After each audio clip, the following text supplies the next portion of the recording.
He was one black with three young white men who happened to end up with his phone, happened to end up with his keys. This does not smell right. For 2 weeks, the same criticism kept surfacing over and over, from legal analysts, from commentators, from the family's own lawyers. Investigators still hadn't sat down with the 3 young men who were with Nolan on that boat. Tonight, that's changed. At the same time, federal investigators have now confirmed their involvement in this case directly to a national news outlet, addressing something specific and something serious.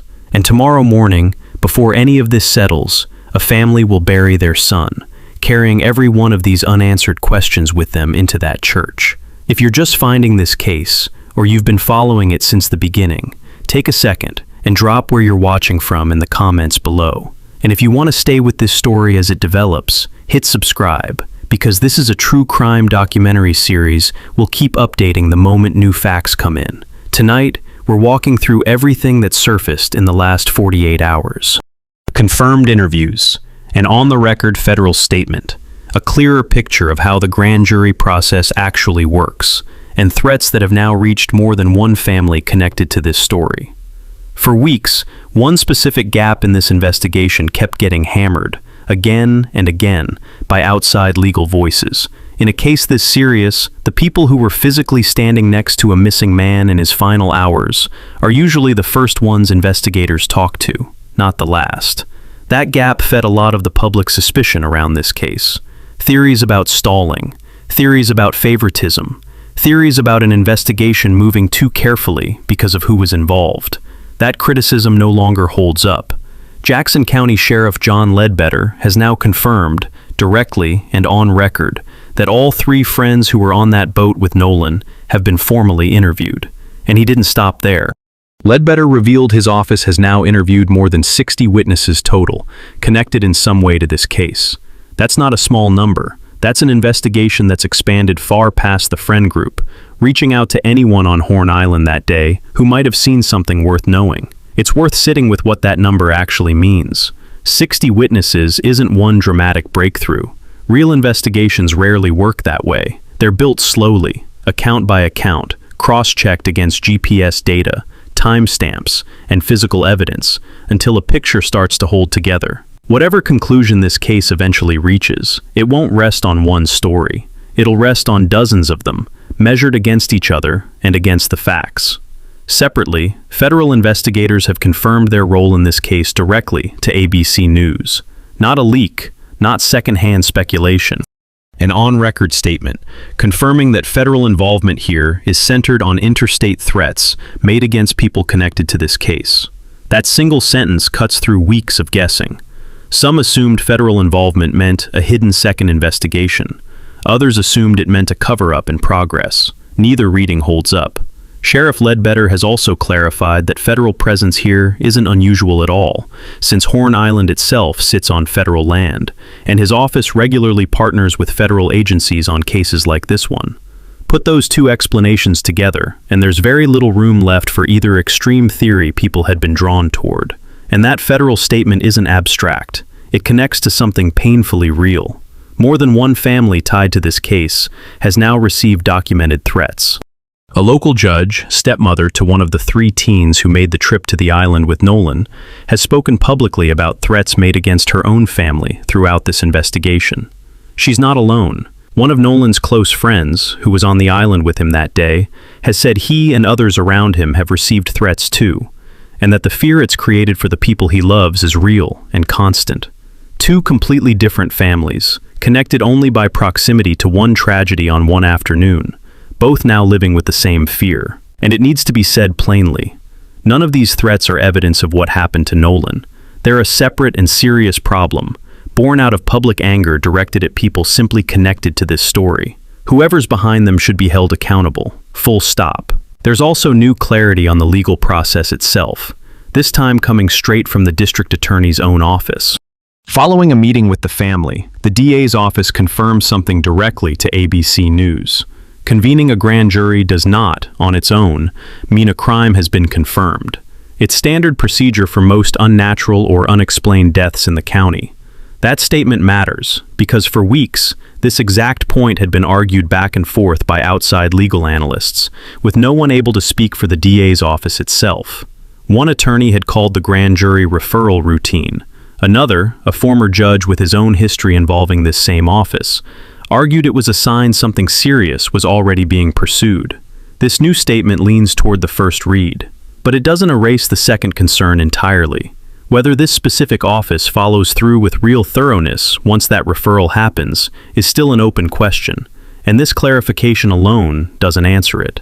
A crime and forensics expert speaking with News Nation raised something worth sitting with directly. The three friends gave their account of that day to family members and investigators before the boat's GPS tracking data was ever made public. That timing matters enormously. If their story lines up with what the boat's own tracked movements show, that's real corroboration. If it doesn't line up, that becomes a lead in itself. The same expert also pointed out something that still feels hard to accept. With reportedly so many people on Horn Island that day, nobody apparently saw Nolan in the water. Investigators are now combing through footage from total strangers, ordinary beachgoers who may have unknowingly caught him on camera without even realizing it. A crowded beach full of people who don't know each other and aren't watching any one person closely is a real explanation for how something can happen in plain sight and still go unseen. It doesn't make it any less unsettling. It just means the absence of a witness isn't proof of anything on its own. Then there's Katie, the young woman Nolan spoke with in his final confirmed minutes, and the one piece of this case that still hasn't lined up cleanly with everything else. She's now spoken directly, face to face, with Nolan's mother, rather than through a second-hand account. What she shared doesn't fully match what the friend group has said, but here's the distinction that still matters. Katie believed Nolan was heading back to the boat, based on what he told her. She never actually watched him get on it. That's not a contradiction of fact.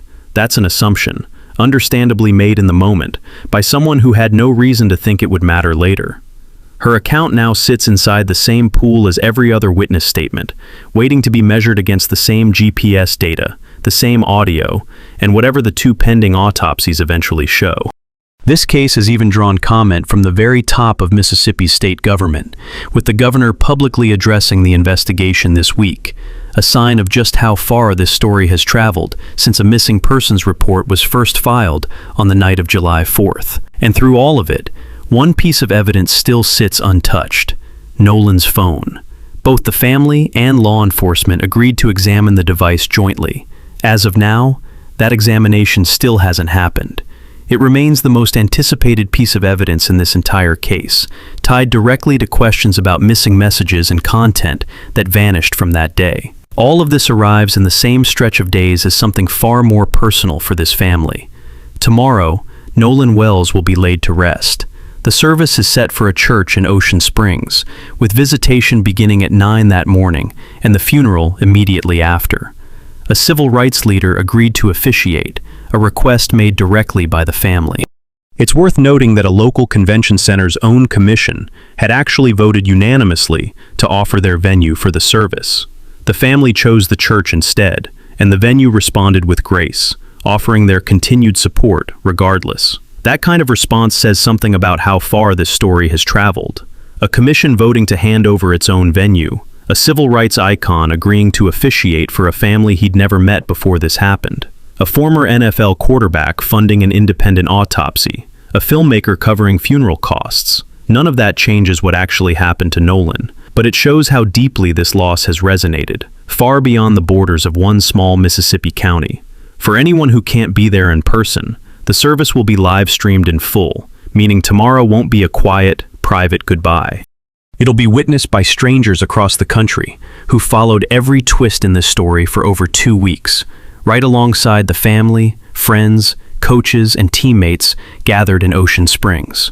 A funeral is usually one of the most private moments a family goes through. This one won't be. And it's worth remembering, as tomorrow unfolds, that what's being broadcast is a real family's real grief, not just the next chapter of a story people have been following online. Because none of what we covered tonight pauses for a funeral. 3 friends formally interviewed, but no findings released yet. A federal statement confirming real threats against people tied to this case. A grand jury process now clarified, but not yet underway. A phone examination agreed to, but still not conducted. 2 autopsies still pending. And Katie's own account, now delivered directly to Nolan's mother, still not enough on its own to settle what actually happened to her son. Tomorrow morning, this family will try to celebrate their son's life, surrounded by people who loved him, while every one of these threads keeps moving quietly in the background, exactly as they have for the last 16 days. So here's where things stand. The 3 friends who were on that boat have now been formally interviewed, part of an investigation that's already reached more than 60 witnesses. Federal investigators have confirmed, on record, that their role centers on threats made against people connected to this case, threats that have now touched more than one family. The district attorney's office has clarified that a grand jury referral, on its own, doesn't mean a crime has occurred. A forensics expert has raised a real question about whether the friends' accounts, given before GPS data went public, will actually hold up against it. And Katie, still the one unresolved contradiction at the center of this story, has now spoken directly, offering something more complicated than most of the public conversation has assumed. Tomorrow, in the middle of all of it, Nolan Wells will be laid to rest. He was 18 years old. 2 autopsies still haven't told his family how he died. His phone still sits unopened, and a grand jury, whatever it ultimately means, is still somewhere further down this road. This case has moved, over the last 2 weeks, from something built almost entirely on speculation into something with real weight behind it. Formal interviews, an on-record federal statement, a clarified legal process, a witness speaking directly instead of through relatives. None of it has produced an answer yet, but it's a far steadier foundation than this case had even a week ago, and that's usually what real answers, when they finally come, get built on. We're going to stay on this story, through tomorrow's funeral, through the phone examination, through both autopsy results, and through whatever comes next as this moves toward a grand jury. We'll bring you the facts the moment they're actually confirmed, and not before. That's where we leave it for tonight. If this case has had you hooked, let us know in the comments where you're watching from, and hit subscribe so you don't miss the next update in this true crime documentary series. We'll see you next time.